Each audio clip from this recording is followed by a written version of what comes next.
Buenas tardes, mi nombre es Jennifer Charry, estudiante de Contaduría Pública de la CNIVA.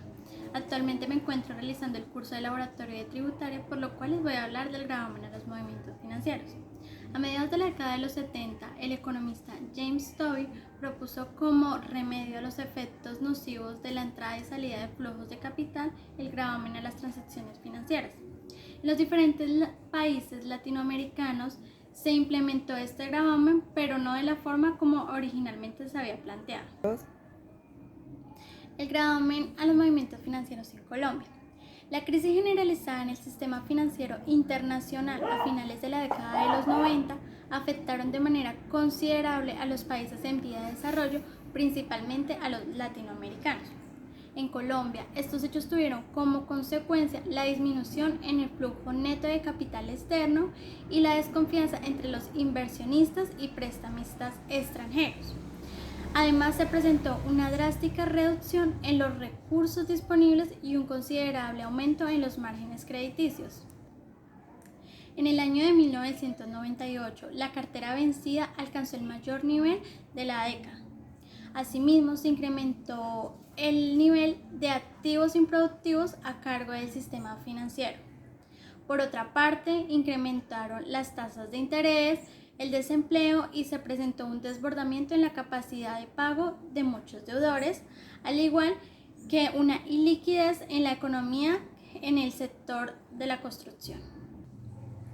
Teniendo como base la crisis que se presentó en el sector cooperativo, en la cual los recursos ordinarios de Fogafín, una aseguradora de depósito, se hallaron agotados, se hacía necesario dotar al Estado de recursos presupuestales para minimizar la crisis y evitar problemas futuros, por lo cual se expidió el decreto legislativo 2331 del 16 de noviembre de 1998.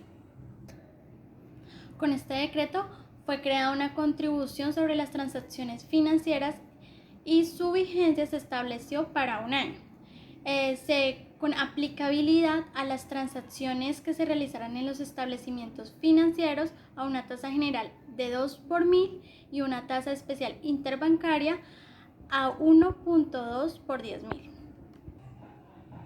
El 29 de enero de 1999, el Gobierno Nacional expidió el decreto 195, por medio del cual declaró emergencia económica.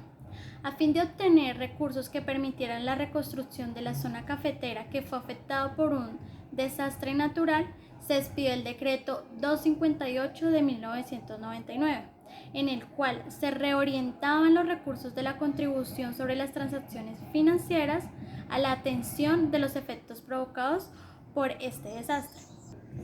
Adicionalmente, la Corte Constitucional, mediante sentencia C-136 del 4 de marzo de 1999, cambió el propósito inicial con el que el gobierno había creado esta contribución y la declaró inexequible, tácitamente, donde decía que estaba destinado exclusivamente a preservar la estabilidad y la solvencia del sistema y de esta manera proteger a los usuarios del mismo.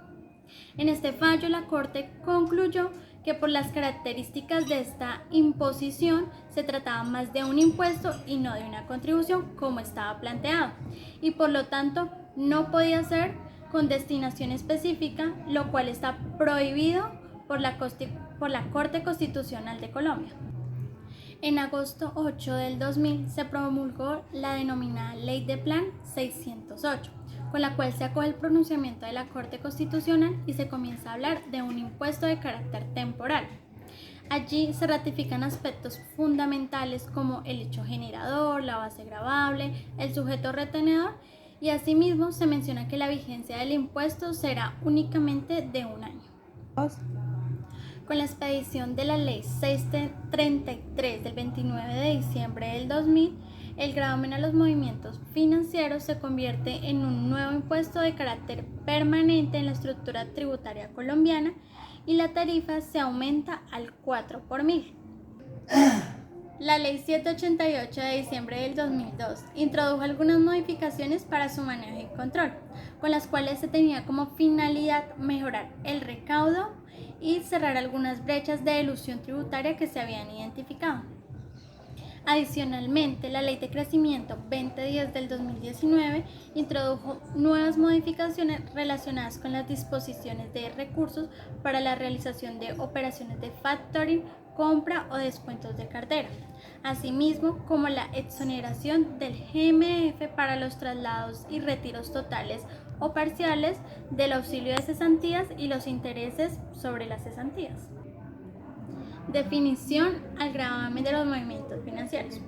De acuerdo a lo establecido en el Estatuto Tributario Nacional, se define que el gravamen a los movimientos financieros es un impuesto indirecto de orden nacional que se aplica a las transacciones financieras realizadas por los usuarios del sistema. A continuación vamos a mencionar los aspectos fundamentales del tributo.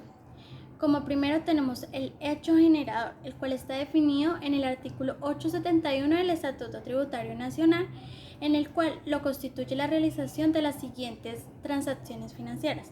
La primera es retiro en efectivo, retiro mediante chequera, talonario, tarjeta débito, cajero electrónico, retiro pago en puntos de pago, notas débito, expedición de giros, traslados de fondos a cualquier cuenta, cesión de recursos a cualquier título, entre otros.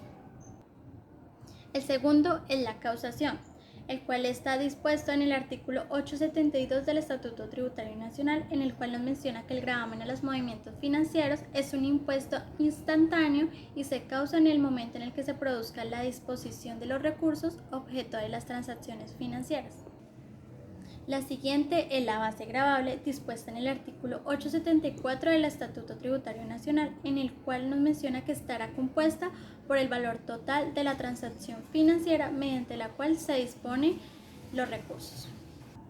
Otro de estos aspectos fundamentales es los sujetos pasivos, dispuestos en el artículo 875 del Estatuto Tributario, en el cual nos menciona que son los clientes de las entidades del sector financiero y demás entidades que se encuentran vigiladas por la Superintendencia Financiera o de Economía Solidaria. El siguiente son los agentes retenedores. En el artículo 876 del Estatuto Tributario Nacional nos menciona que actuarán como agentes retenedores y serán responsables por el recaudo y el pago del GMF, la Superintendencia Financiera o de Economía Solidaria, en las cuales se encuentren la respectiva cuenta corriente de ahorros o depósitos, derechos sobre las carteras colectivas o donde se realicen los movimientos contables que impliquen el traslado o la disposición de los recursos. Finalmente, encontramos como entidades que están a cargo de la declaración y pago del GMF son los agentes retenedores del GMF, y en estos serán los cuales se depositan las sumas recaudadas semanalmente a la Dirección de Impuestos y Aduanas Nacionales. Estos fueron algunos de los aspectos más relevantes de la historia del gravamen a las transacciones financieras, o más conocido como GMF, y los componentes fundamentales del tributo.